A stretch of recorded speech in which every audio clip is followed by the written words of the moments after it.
Verse 33. Then food was set before him to eat, but he said, I will not eat until I have said what I have to say. He said, speak on. Okay, got to mention just in the previous verse, we're just a little bit distracted with the crab here, that there were other men with him as well. So it's not just a servant traveling alone, right? He would not have traveled alone. It's a dangerous place to travel. You take other people with you on this very important mission. He's not going to, with all those camels, to go alone. That would be utter stupidity. He would have been robbed at the first traffic light, if you're like in South Africa or something. You don't stop at red traffic lights at the night because of the dangers involved. Okay, so he would not have done that. That's just utter stupidity. In Thailand, you can stop at the red traffic lights at night. You're not afraid. In South Africa, you don't do it. Okay, especially in certain parts of the country.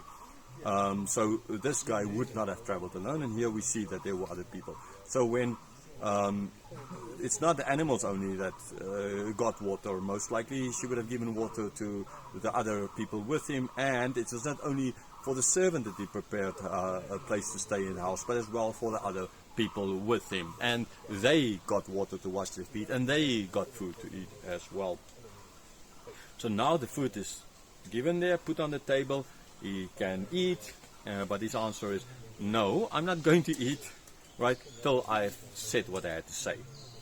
Okay, so I want to eat, I'm hungry, etc. We're already fed the camels here, but I am not going to eat till I had said what I came here for.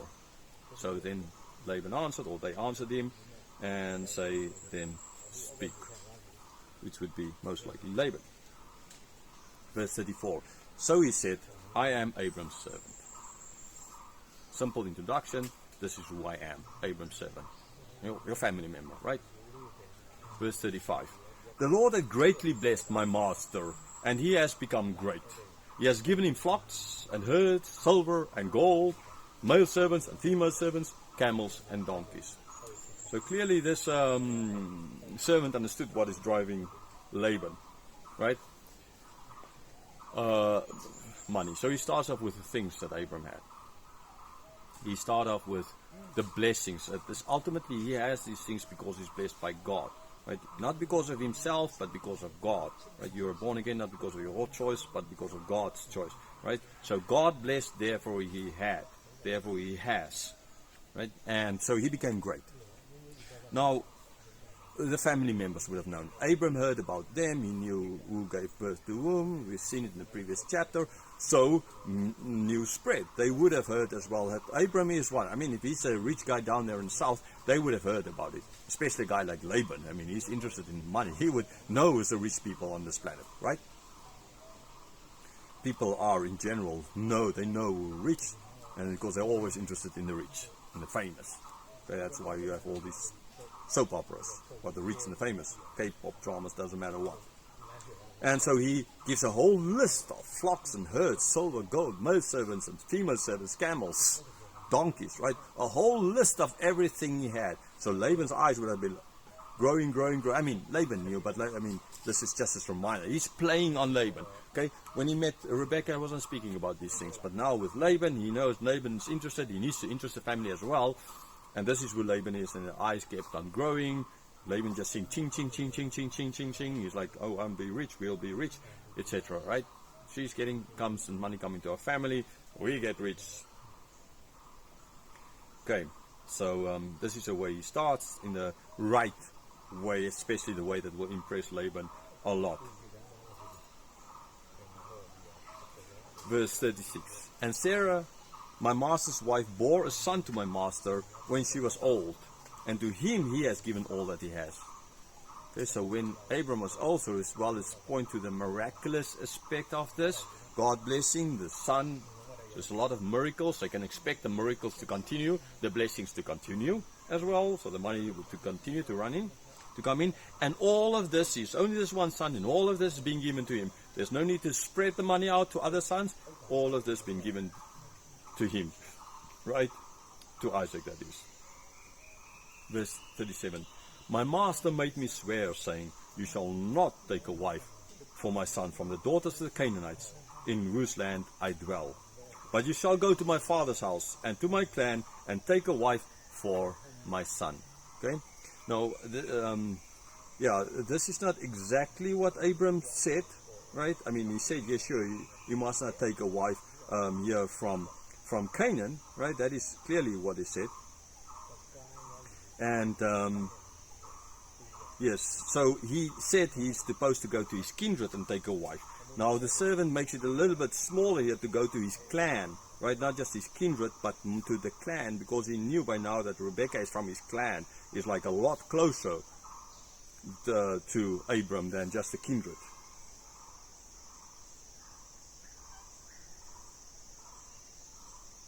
Okay, and this is what he's supposed to do, and this is now where he is, and she is. Verse 39. I said to my master, perhaps the woman will not follow me. Okay, so he is explaining and saying, so yes, he got, and this is what he told Abram, what happens if she's not going to follow. Verse 40, but he said to me, the Lord before whom I've walked will send his angel with you and prosper your way. You shall take a wife for my son from my clan and from my father's house. Right, so he said, God will go. Right? Abram said, you send the angel, God will go. But remember as well, Abram added concerning the if she doesn't want to come back. Verse 41. Then you will be free from my oath when you come to my clan. And if they will not give her to you, you'll be free from my oath. So as well here he's adding that if, like Abram said, she does not want to come back, then he will be free from the oath. If they don't want to give. Right there, it was a question of what if she doesn't want to come? Here, he's saying, if they don't want to give. So there, when he spoke the first time, the focus was on the girl might be against us. The woman might be against us. In this case, he's now playing the clan. Okay, he's playing Laban. Laban, if the clan does not want to give her. So he's playing on, it's like this, again, the right political way. The wise way to go about it, by kind of making this is not her choice, this is your choice, Laban. You can see all these things that you can get from this, Laban, things you love to get. So will you make the choice? Okay, so see, there's a big difference in how it was said there and this how said this. Is this a lie? No, it's not a lie. He's just using wise words in how he's looking at the situation. He can see what Laban is like. So where does it need to start? The first step next is, will the clan let go? Okay, so he starts with this playing ultimately on the greed of Laban. Very wise servant, understands psychology very well.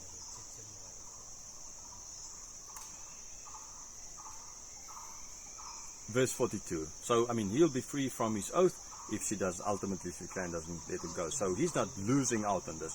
This is not so important. He's not going to waste a lot of time. He got the girls, the clan said no, she said no, whichever comes first, or ultimately, and he's free. He did his job. So this is not such a big pressure on him. And Laban ought to understand this, right? Laban, you can't force this on me. If you don't want to say yes, if you don't say immediately yes, I don't mind. I am free. Verse 42. I came today to the spring and said, O Lord, the God of my master Abram, if now you are prospering the way that I go, behold, I am standing by the spring of water. Let the virgin who comes out to draw water, to whom I shall say, please give me a little water from your jar to drink. And who will say to me, drink, and I'll draw for your camels also. Let her be the woman whom the Lord has appointed for my master's son. Okay, again, he's kind of telling how it happened. He's leaving out certain points. He's adding certain points, right? And to ultimately again play on Laban, to have it in this correct, wise, politically correct way of saying the right thing, but in such a way so that not to offend. It's not like Abram lied concerning Abram as Sarah's his half-sister kind of idea, right? This is saying this thing, but saying in such a way so that people kind of, politicians are very good at this. They can sell you anything, kind of, and always speak as if they agree with everything you're saying while they actually disagree with what you're saying.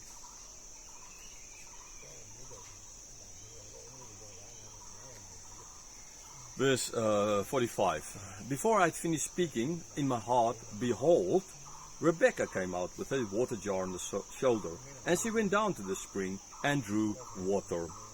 I said to her, please, let me drink. Okay, so before he even could finish the prayer, as it happened, he is and he's speaking in his heart, which, okay, seeming is the way he prayed.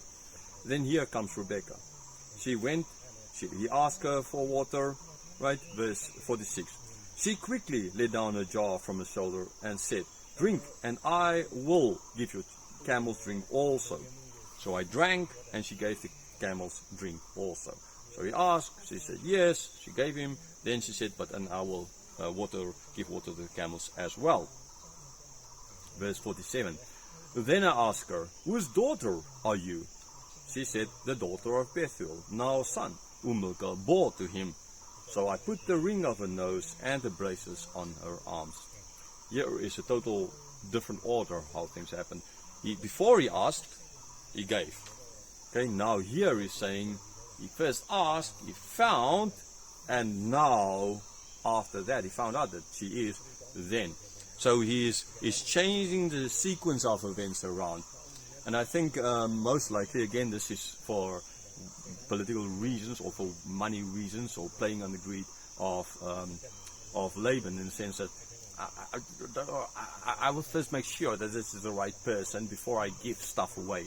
I'm not going to waste stuff, okay? Because for people, greedy people, there's lots of stuff to get. I want it all, right? I want it all. I don't want you to share. I already explained how this pastor sitting there, or other pastors here, right? If you belong to a church here, you belong to a church here. You are theirs. If you are a foreigner and you came through a certain pastor, you belong to that guy, okay? It's an evil way of doing things. I don't like this part in the church here at all, because I've been in that situation as well, right, in Russia here. So this is greedy people thinking that all of it belonged to me. If he were like heard that he first put it on, then he might think, oh, so how many other girls came out to whom he gave it, right? Maybe I lost a lot out on here, and if he can do this in such an easy way, he goes so easy around with money, then I mean, man, that might not be a good son-in-law then, or a brother-in-law is rather, not son-in-law, brother-in-law. Okay, so the servant therefore changed events here just so as to show. So ultimately there in that place it showed his faith that, wow, and so therefore he is giving, and only then asking, and then God, right? So before he knew, he trusted God. Okay, so it is show his faith. In this case, he's playing to Laban, right? So he is turning the events around so that Laban would not be unimpressed, but will be impressed even more by how careful the servant works with money. And then ultimately, if the servant's not careful, that shows that his master is not careful. And then Laban might say no. So see how he's playing things around. It makes perfect sense. Okay? So it's like, yeah, he uses the right way to impress Laban the most, so that in a certain way, a little bit like Abram did with saying Sarah's just my sister, right? But this is not, nobody's really going to suffer like Sarah suffered there in this case. Verse 48. Then I bowed my head and worshipped the Lord and blessed the Lord, the God of my master Abram, who had led me by the right way to take the daughter of my master's kinsman for his son. So, as an answer, I spoke about this already, he bowed his head, he worshipped the Lord, he blessed the Lord, he thanked the Lord, that God, the Lord of his master Abram, right, as well. Now, this ought to impress Laban again, right, how God blessing, therefore he got, how God, even in such a small detail as the future wife, is leading. Okay, so all of this in such a way, so as to impress especially Laban.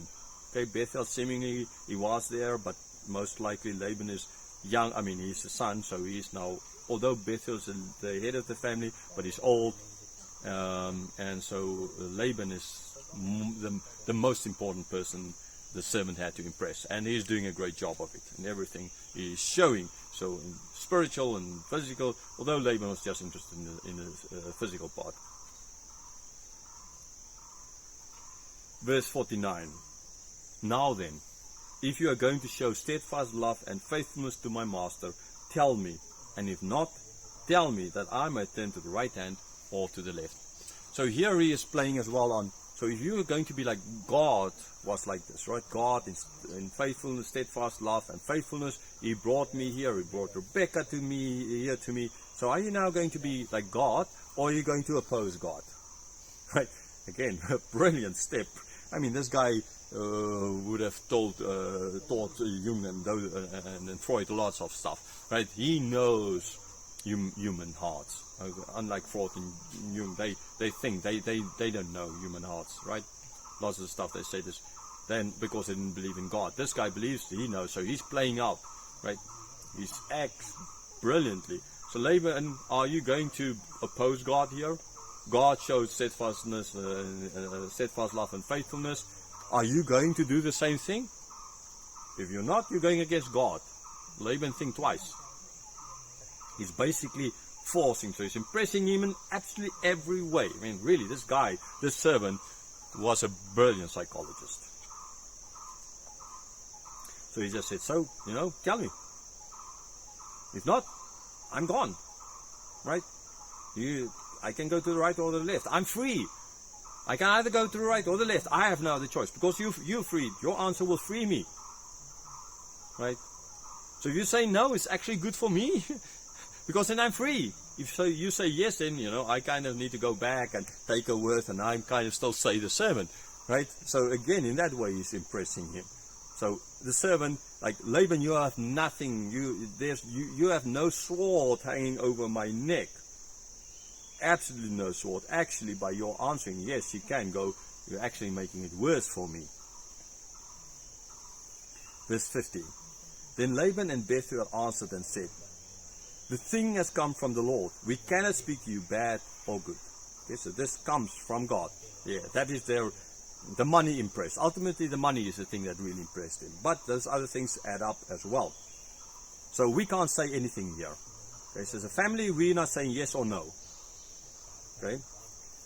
Verse 51. Behold, Rebekah is before you. Take her and go, and let her be the wife of your master's son, as the Lord has spoken. So we can't say yes or no, but she can go. Right? So we can't really, we don't really have a choice here. Okay? We can't say good or bad. Because we clearly see ultimately that God is at work here. So even if we might disagree, we don't really have a choice here. So take her and let her be the wife. Okay, next step is done. But now there's the final step that's left. Will Rebekah go? Will she go? And how long would she want to stay? Because normally, the wife would want to get ready, the future wife. It might take a while before she's ready. I'm not speaking of hours, right? Not just putting up makeup. This is saying goodbye to everyone. This is getting dowry. This is getting everything still together for the next phase of life, which might be a long time. And those days people didn't use watches, so time, it was not such a thing as it is for us.